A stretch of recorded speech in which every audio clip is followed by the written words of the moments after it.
ಇವತ್ತು ನುಗ್ಗೆ drum stick ಲೀಫಿದ್ದು dosa ಮಾಡ್ತಾಯಿದ್ದೀನಿ. ಈ ದೋಸೆ ಬಟರ್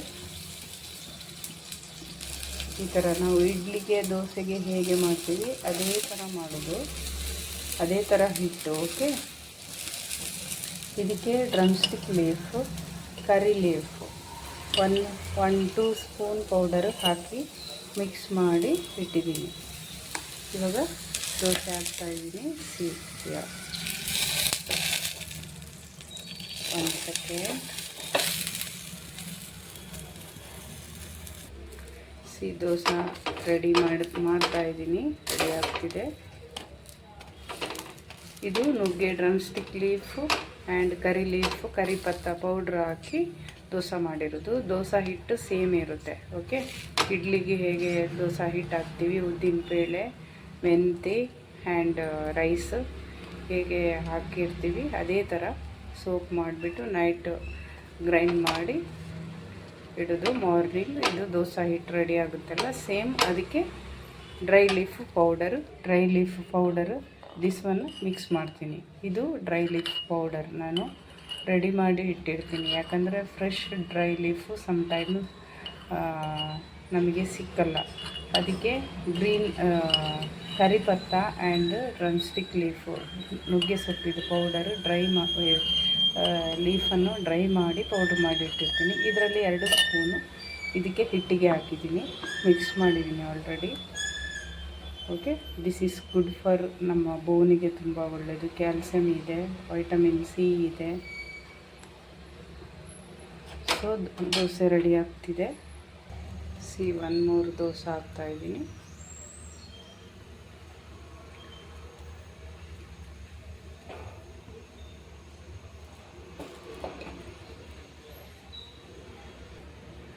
ನುಗ್ಗೆ ಸೊಪ್ಪು ಹೆಲ್ತಿಗೆ ಆ್ಯಕ್ಚುಲಿ ಒಳ್ಳೆಯದು, ಬಟ್ ಇದು ನಮಗೆ ಈಸಿಯಾಗಿ ಸಿಗುತ್ತೆ.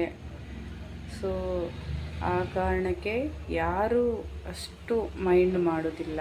ಬಟ್ ಔಟ್ ಆಫ್ ಕಂಟ್ರಿ ಅಂದರೆ USA, UK ಅಲ್ಲಿ ಎಲ್ಲ ಇದಕ್ಕೆ ತುಂಬ ಈ ಪೌಡ್ರಿಗೆ, ಡ್ರೈ ಲೀಫ್ ಪೌಡರು ಇದಕ್ಕೆ ತುಂಬ ರೇಟು ಇದೆ, ವ್ಯಾಲ್ಯೂ ಇದೆ. ಅಂದರೆ ಕ್ಯಾಲ್ಸಿಯಮ್ಗೆ ಮೇಯ್ನಾಗಿ ಇದನ್ನೇ ತಗೋತಾರೆ ಟ್ಯಾಬ್ಲೆಟ್ ಬದಲು. Because that much strong in bone calcium ಇದರಲ್ಲಿ ಸಿಗುತ್ತೆ. ಸೊ ಇದನ್ನು ನೀವು weekly once or else weekly 2 time ಇದು ಯಾವುದಕ್ಕಾದರೂ ಯೂಸ್ ಮಾಡಬೇಕು. Dosa or else idli or else ನೀವು ಕಷಾಯ ಆಗಿ ಕುಡಿಯೋದು. ಸೊ ಇದು ವೆರಿ ಗುಡ್ ಫಾರ್ ಹೆಲ್ತ್. ಅಂದರೆ ಹೆಲ್ತ್ ಬೆನಿಫಿಟ್ ತುಂಬ ಇದೆ ಇದರಲ್ಲಿ. ಈ ಥರ 2 ಕಡೆ ಬಾಯ್ಲ್ ಮಾಡಬೇಕು, ಚೆನ್ನಾಗಿರುತ್ತೆ. ನಾನು ಒಂದು ದೋಸೆ ಕಡಲೆಬೇಳೆ, ಹೆಸರು ಬೇಳೆಯಲ್ಲಿ ಸ್ವಲ್ಪ ಟರ್ಮರಿಕ್ ಅಂದರೆ ಹಸಿ ಟರ್ಮರಿಕ್ನು ಆ್ಯಡ್ ಮಾಡಿದ್ದೀನಿ. ಅದು ದೋಸೆ ಹಿಟ್ಟಿಗೆ ಆ್ಯಡ್ ಮಾಡಿದ್ದೀನಿ. ಸೊ ಯೆಲ್ಲೋ ಕಲರ್ ದೋಸೆ ಮಾಡಿದ್ದೆ. ಸೊ ಅದು ಹೆಲ್ತಿಗೆ ಒಳ್ಳೆಯದು. ಕಡಲೆಬೇಳೆ ಆ್ಯಂಡ್ ಹೆಸರು ಬೇಳೆ ಮತ್ತು ಇದು ತೊಗರಿಬೇಳೆ ಅಂದರೆ ನಾವು ಬೇಳೆ ಸಾರು ಮಾಡ್ತೀವಲ್ಲ ಆ ಬೇಳೆ, ನೆಕ್ಸ್ಟ್ ರೈಸು, ಉದ್ದಿನ ಬೇಳೆ, ಮೆಂತೆ ಹಾಕಿ ದೋಸೆ ಮಾಡಿದ್ದೆ. ಅದನ್ನು ಸ್ವಲ್ಪ ಇದೇ ಥರ ರೊಟ್ಟಿ ಥರ ನಾವು ಮಾಡಬೇಕು, ಆವಾಗ ಚೆನ್ನಾಗಿರುತ್ತೆ. ಅಂದರೆ ನಾವು ಆರ್ಗ್ಯಾನಿಕ್ ಬೆಲ್ಲ ಆ್ಯಂಡ್ ತುಪ್ಪದಲ್ಲಿ ತಿನ್ನೋದಾದರೆ ಈ ಥರ 2 ಸೈಡ್ ಬಾಯ್ಲ್ ಮಾಡಬೇಕು. ಚಟ್ನಿ ಜೊತೆನೂ ತಿನ್ಬೋದು, ಬಟ್ ದೋಸೆ ಒಂದು ಸೈಡ್ ಬಾಯ್ಲ್ ಮಾಡಿದರೆ ನೆಕ್ಸ್ಟ್ ಸೈಡಲ್ಲಿ ಅದು ಸಾಫ್ಟಾಗಿರುತ್ತಲ್ಲ. ನಾನು ಇದನ್ನು ಬೋತ್ ಸೈಡು ಕಾಯಿಸ್ತಾ ಇರೋದು ತುಪ್ಪದಲ್ಲಿ ತಿನ್ನೋಕ್ಕೋಸ್ಕರ. ತುಪ್ಪ ಆ್ಯಂಡ್ ಜಾಗ್ರಿ ಇದು ಮಿಕ್ಸ್ ಮಾಡಿ ನೋಡಿ, ಟೇಸ್ಟ್ ಚೆನ್ನಾಗಿರುತ್ತೆ. ಸಮ್ಟೈಮ್ ನಮಗೆ ಚಟ್ನಿ ಮಾಡೋಕ್ಕೆ ಆಗಿಲ್ಲ, ಟೈಮ್ ಇಲ್ಲ ಅಂದಾಗ ದಟ್ ಒನ್ ಯೂಸ್ಫುಲ್.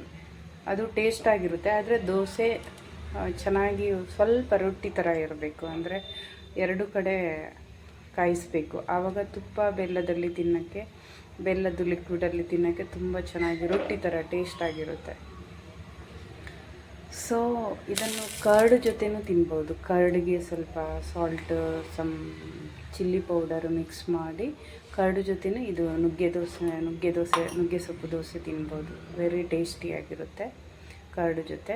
ಆ್ಯಂಡ್ ಬೆಲ್ಲ ಜಾಗ್ರಿ ಜೊತೆನೂ ತಿನ್ಬೋದು. ಅರೆಲ್ಸ್ ನೀವು ನಾರ್ಮಲ್ ಚಟ್ನಿ ಜೊತೆ ಯಾರಿಗೆ ಏನು ಇಷ್ಟ ಅದರ ಜೊತೆ ನಾವು ಟೇಸ್ಟ್ ಮಾಡ್ಬೋದು ಇದು dosa. So good for health. ಅದಕ್ಕೆ ನಾನು ಎಲ್ಲರಿಗೂ ಹೇಳೋದು ವೀಕ್ಲಿ 1 ಟೈಮ್, ವೀಕ್ಲಿ 2 ಟೈಮ್ ನುಗ್ಗೆ ಸೊಪ್ಪು ಯೂಸ್ ಮಾಡಿ ನಿಮ್ಮ ಫುಡ್ಡಲ್ಲಿ.